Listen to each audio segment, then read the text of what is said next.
Assalamualaikum warahmatullahi wabarakatuh. Perkenalkan, saya Hilma Rohimatul Hopipah dari kelas Manajemen 19H, Angkatan tahun 2019, Fakultas Ekonomi dan Bisnis Universitas Buana Perjuangan Karawang. Di sini saya akan menjelaskan tentang analisis studi kelayakan bisnis toko sembako Hilma Rohimatul di Cibuaya Karawang. Mata kuliah ini diampu oleh Dr. Insinyur Uus Muhammad Darul Fadli SEMM. Identitas perusahaan. Toko sembako merupakan toko yang menjual kebutuhan sehari-hari, 9 bahan pokok atau lebih dikenal dengan sembako. Merupakan jenis usaha yang dibutuhkan oleh siapapun. Toko sembako HR ini merupakan salah satu toko sembako besar dan lengkap yang akan dibangun di daerah Cibuaya Karawang. Dan diharapkan dengan adanya toko sembako ini dapat membantu memudahkan masyarakat memenuhi kebutuhannya. Profil perusahaan. Nama usaha toko sembako Hilma Rohimatul atau HR. Pemilik usaha Hilma Rohimatul Hopipah. Alamat toko sembako Jalan Pertamina, Tegalambe, Cibuaya, Karawang, Jawa Barat. Jenis usaha yaitu perdagangan toko sembako, nomor telepon, dan email rohimatul.hopipah28@gmail.com. Struktur organisasi. Untuk pemilik atau owner toko yaitu Hilma Rohimatul Hopipah, kepala toko atau KA Sri Rahayu, untuk asisten toko Ali Fazal Faramadani, merchandiser atau MD Irina Nuria, pramuniaga Fauzan Fatur Rahman, untuk kasir Aruminasa. Aspek legal bisnis. Yang pertama ada jenis usaha. Perusahaan ini berbentuk CV. Dan yang kedua ada izin usaha. Izin usaha yaitu SIUP, izin lokasi SIUT, dan izin perusahaan yaitu TDP. Untuk logo di sini ada logo HR, toko sembako, akta notaris, memberi pengesahan badan hukum pada toko sembako Hilma Rohimatul atau HR sesuai akta yang dibuat oleh notaris Ahmad Zaki SHMH pada tanggal 28 April 2017 dengan nomor pendaftaran 85674932515243. Selanjutnya ada aspek pasar. Untuk segmen pasar, bisnis ini memiliki kelebihan tersendiri. Segmentasi pasarnya sangat luas, mulai dari kalangan bawah hingga atas. Hal itu dikarenakan usaha dagang toko sembako ini menyediakan barang-barang konsumsi yang dibutuhkan setiap lapisan masyarakat dalam kesehariannya. Untuk target pasarnya, target kegiatan jual beli ini dituju kepada semua kalangan usia dari umur 0 sampai 75 tahun atau lanjut usia, baik itu anak-anak, remaja atau dewasa, ibu rumah tangga, pasangan suami istri, lanjut usia, karyawan, semua agama, semua profesi, dan semua ras. Untuk posisi pasarnya, posisi toko berada di lokasi yang cukup strategis karena berada di pasar. Pemilihan lokasi ini didasari bahwa pasar merupakan tempat pertemuannya antara pedagang dan konsumen, sehingga membuka toko sembako di pasar memiliki peluang yang cukup besar dalam mencari pelanggan. Peluang pasar toko sembako HR adalah tidak mengenai musim. Pada setiap waktu akan dicari orang karena memang produk yang dijual kebutuhan sehari-hari, tetapi bisa dimanfaatkan pada saat bulan Ramadan, Idul Fitri, dan Idul Adha. Pendapatan yang didapatkan sangat meningkat hingga mencapai 30-40%. Mengukur dan meramal permintaan dan penawaran. Seiring perubahan status sosial dan pola hidup masyarakat yang cenderung praktis dan simpel, menjadi permintaan terhadap kebutuhan ketersediaan toko sembako tidak akan pernah kehilangan pangsa pasar. Terdapat ramalan terhadap permintaan produk berupa makanan instan yang siap saji. Dan ada juga siklus hidup produk. Siklus hidup produk dari toko sembako ini adalah melakukan perkembangan terhadap produk yang dibutuhkan oleh masyarakat mulai dari kalangan bawah hingga atas. Dengan hal ini kami menawarkan dan mempromosikan produk yang akan kami jual agar terbentuknya toko sembako HR ini, sehingga kedepannya toko sembako HR ini akan terus berkembang, maju, dan menjadi toko yang selalu dibutuhkan oleh masyarakat. Slide selanjutnya ada strategi pemasaran 4P, yaitu ada produk. Produk yang dijual atau ditawarkan di toko sembako HR, yaitu berbagai kebutuhan pokok seperti beras, minyak goreng, mie instan, kopi, gula, dan lain sebagainya. Dan juga ada obat-obatan, sampo, sabun, alat tulis, dan lain-lain. Dan yang kedua ada price atau harga. Harga yang ditawarkan di toko sembako HR ini lebih murah dibandingkan dengan supermarket atau minimarket lainnya. Dan yang ketiga ada price atau lokasi. Lokasi toko sembako HR cukup strategis. Tempatnya ini berada tepat di pinggir jalan pasar. Yang keempat ada promotion atau promosi. Untuk menarik konsumen, toko sembako HR melakukan promosi dengan pengurangan atau pemotongan harga pada beberapa produk dan masih memperbolehkan konsumen untuk berhutang. Aspek sosial, ekonomi, dan budaya. Dukungan lingkungan sosial. Jadi pertama kali untuk mendirikan toko sembako, selain untuk memenuhi ekonomi keluarga, ialah dikarenakan toko sembako sangat banyak diminati oleh masyarakat. Masyarakat cenderung berbelanja sembako pada toko sembako di pasar, dikarenakan barang cukup lengkap dalam berbelanja untuk memenuhi kebutuhan sehari-hari. Juga harga yang cukup relatif murah jika dibandingkan dengan toko-toko swalayan modern lainnya, seperti Indomart dan Alfamart. Hubungan dengan sesama pemilik toko terjalin dengan baik dan saling mendukung satu dengan yang lainnya.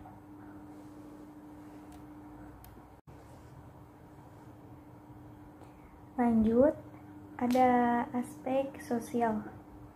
Adanya usaha toko sembako HR memberikan dampak positif bagi masyarakat yang berada di sekitar lokasi toko ini, khususnya masyarakat Kecamatan Cibuaya, yaitu mempermudah warga atau masyarakat sekitar untuk memperoleh keperluan sehari-hari. Dan yang kedua ada aspek ekonomi.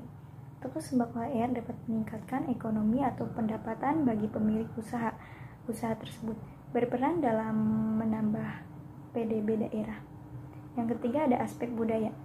Mayoritas masyarakatnya beragama Islam, sehingga produk yang dijual toko sembako HR ini seperti bahan makanan, minuman, atau lainnya dipastikan kehalalannya. Aspek teknologi dan teknis. Untuk pemilihan lokasi toko ini ialah di pasar. Pemilihan ini didasari bahwa pasar merupakan tempat pertemuannya antara pedagang dan konsumen, sehingga membuka toko sembako di pasar memiliki peluang yang cukup besar dalam mencari pelanggan. Bisa dilihat dari tabelnya, ada tabel pemilihan lokasi. Untuk kebutuhannya ada pasar, bahan baku, tenaga kerja, dan lainnya. Untuk nilai lokasinya pasar 40, bahan baku 30, tenaga kerja 20, lainnya 10. Jumlahnya jadi 100. Untuk daerah Cibuaya, pasar 35, bahan baku 25, tenaga kerja 18, lainnya 9. Jumlahnya jadi 87. Untuk daerah Rengas Dengklok, pasar yaitu 20, bahan baku 15, tenaga kerja 12, lainnya 8. Hasilnya jadi 55. Untuk daerah Pedes, pasar 15, bahan baku 10, tenaga kerja 10, lainnya 7. Jumlahnya jadi 42. Untuk berdasarkan metode penelitian hasil value, maka lokasi yang paling tinggi yang dipilih yaitu daerah Cibuaya dengan nilai 87.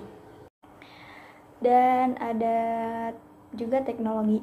Teknologi yang digunakan oleh toko sembako HR ini antara lain adalah komputer untuk kasir digunakan untuk pencatatan jumlah penjualan, memberikan tanda terima kasih kepada pelanggan, dan membantu pembuatan laporan transaksi harian. Kedua ada printer, digunakan untuk mempermudah dalam segi pembayaran dan mencetak struk perbelanjaan. Yang ketiga ada kendaraan motor, dipergunakan untuk belanja stok barang toko sembako. Untuk sumber daya manusia atau SDM pada toko sembako HR ini tidak banyak, melainkan hanya 3 orang, 1 untuk bagian kasir dan 2 untuk karyawan. Slide selanjutnya ada aspek finansial. Untuk kebutuhan modalnya yaitu yang pertama ada biaya prainvestasi, yaitu ada biaya pembuatan studi di Rp 10 juta, biaya pengurusan izin 18 juta, total semuanya 28 juta.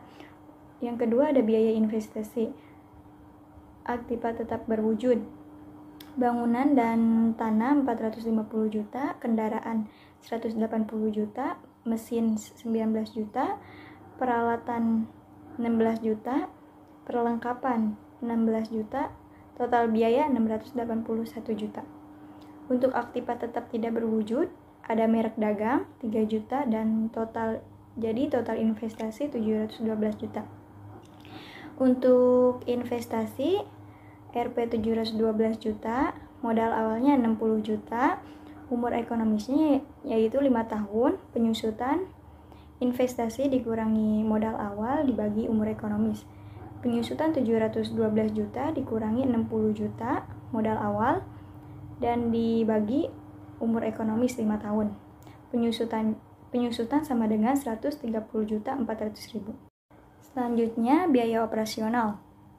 Untuk biaya operasional yaitu nama biaya ada biaya bahan baku, biaya tenaga kerja, ada karyawan kasir dan karyawan pelayanan barang, biaya listrik dan air, biaya pemasaran dan biaya transportasi.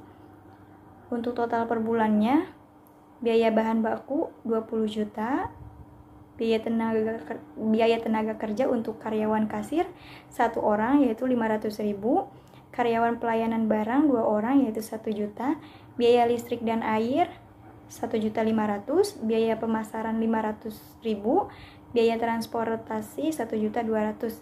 Total semuanya jadi 24.700.000.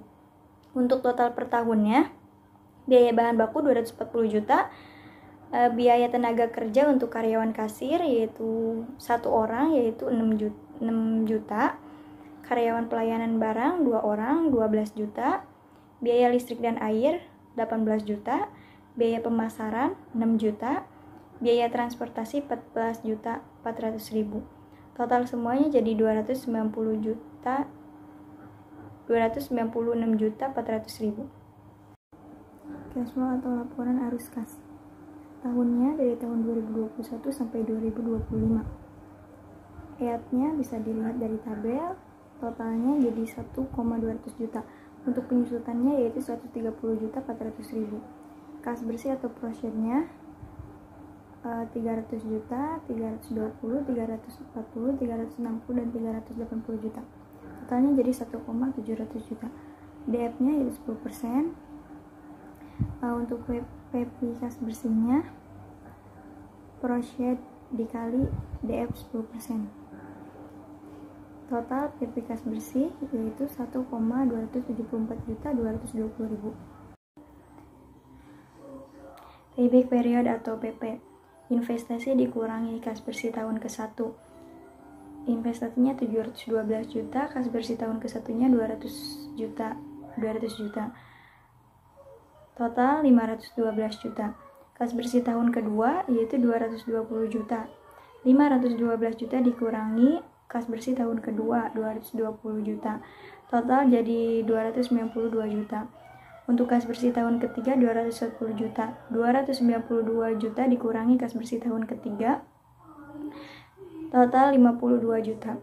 Karena sisa tidak bisa dibagi porsi tahun keempat, maka sisa porsi tahun ketiga dibagi porsi tahun keempat, yaitu PP 52 juta dikali 12 bulan dibagi 260 juta sama dengan 2,4. Itu sama dengan 2 tahun 4 bulan. Maka payback period adalah 2 tahun 4 bulan. Payback period kurang dari umur ekonomis atau 5 tahun, maka dinyatakan baik. Untuk average rate of return atau ARR, yaitu rata-rata EAT sama dengan total EAT dibagi umur ekonomis. 1,200 juta dibagi 5 sama dengan 240 juta. Untuk rata-rata investasinya, investasi dibagi 2. Investasinya 712 juta dibagi 2 jadi 356 juta. ARR-nya 240 juta dibagi 356 juta sama dengan 67,4%, dibulatkan menjadi 68%. Net Present Value atau NPV. Tabelnya sama seperti laporan arus kas. Untuk total PP kas bersih yaitu total PP kas bersih dikurangi total PV investasi. Total kas bersihnya 1,274.220.000. Untuk total investasinya 712 juta sama dengan NPV RP 562.220.000. NPV lebih dari 0 maka dinyatakan layak atau baik. Internal rate of return, rata-rata kas bersih sama dengan 300 juta ditambah 320 juta tambah 340 juta tambah 360 juta dan ditambah 380 juta. Totalnya jadi 1,700 juta. Dibagi 5 itu umur ekonomis sama dengan 340 juta. Untuk perkiraan PP-nya itu investasinya 712 juta dibagi hasil yang di atas 340 juta sama dengan 2,941. Dalam tabel A2 tahun kelima diketahui yang terdekat dengan angka 2,941 adalah 2,951, yaitu adalah 25%. Secara subjektif, tiap diskon kita kurangi 2% menjadi 23%, sehingga NPV-nya dapat dilihat dari tabel berikut ini. Tabel DF 23% dan 24% digabung. Untuk tahunnya tahun ke-1 sampai ke-5 yaitu 2021 sampai 2025. Kas bersihnya di sini ada 300 juta, 320 juta, 340 juta, 360 juta dan 380 juta. Untuk bunga 23%-nya DF 0,813, 0,66, 0,537, 0,436, 0,355. PP kas bersih. PP kas bersih itu kas bersih dikali DF. Kas bersihnya 300 juta dikali 0,813. Jadi totalnya 243 juta 900.000. Tahun kedua 320 juta dikali 0,66. Totalnya jadi 211 juta 200.000 dan seterusnya. Untuk hasil PP kas bersih bunga 23% yaitu 929.540.000. Untuk bunga 24%, DF-nya 0,806, 0,651, 0,524, 0,422 dan 0,431. PP kas bersihnya kas bersih dikali DF yaitu 300 juta dikali DF 24%, 0,806. Totalnya jadi 241.800.000. Untuk tahun kedua 312 juta dikali 0,651. Totalnya 208.320.000 dan seterusnya. Untuk total PP kas bersih bunga 24% yaitu 943.980.000. Untuk total kas bersih dikurangi total PP investasi. Bunga 23% 929.540.000 dikurangi 712 juta. Totalnya jadi 217.540.000. Untuk PP kas bersih bunga 24%, totalnya 943.980.000 dikurangi total investasi 712 juta. Totalnya 231.980.000. Dan selanjutnya ada tabel kesimpulan 23% dan 24%. IRR rumusnya I1 ditambah NPV 1 dikali dikurung I2 dikurangi I1 dibagi NPV 1 ditambah NPV 2. I1 nya 24 ditambah NPV nya 217.540.000, itu dari hasil yang tabel di atas dikali 1% dan dibagi min 17.440.000 hasil dari atas. IRR 24 ditambah min 0,124% sama dengan 23,876 dibulatkan menjadi 23,8%. Untuk profitability index atau PI. PI sama dengan rumusnya sigma PV kas bersih dikali 100% dibagi sigma PV investasi. Jika kas bersih berbeda setiap tahun, maka mencari P1 adalah sebagai berikut.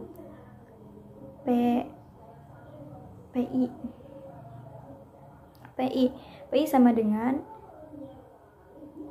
PV kas bersihnya yaitu 1,274.220.000 dikali 100% dan dibagi PV investasi 712 juta sama dengan 1,78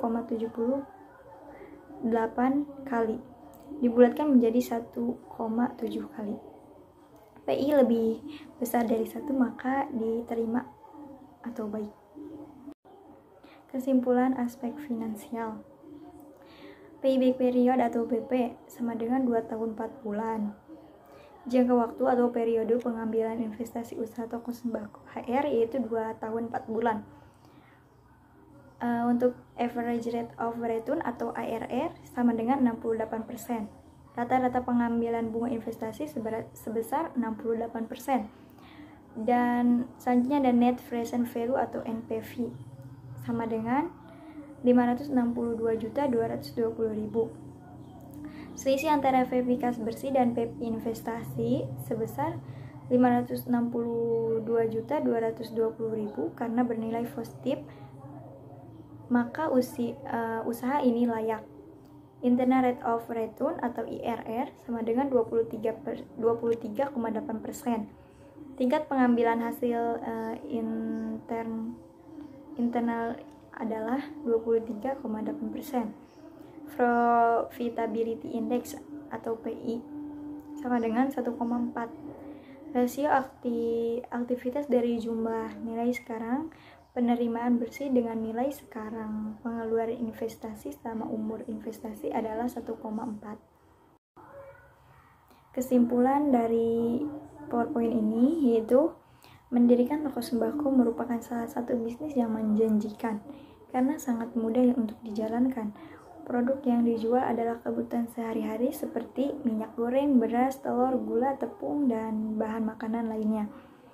Toko sembako HR ini sudah dianalisis sesuai dengan aspek-aspek yang berlaku dan sudah memenuhi kriteria mulai dari aspek legal, aspek pasar, aspek ekonomi dan sosial, aspek teknologi, dan aspek finansial. Dari keterangan tersebut hasilnya baik dan dapat dipastikan usaha toko sembako HR ini layak untuk dijalankan. Sekian dan terima kasih. Wassalamualaikum warahmatullahi wabarakatuh.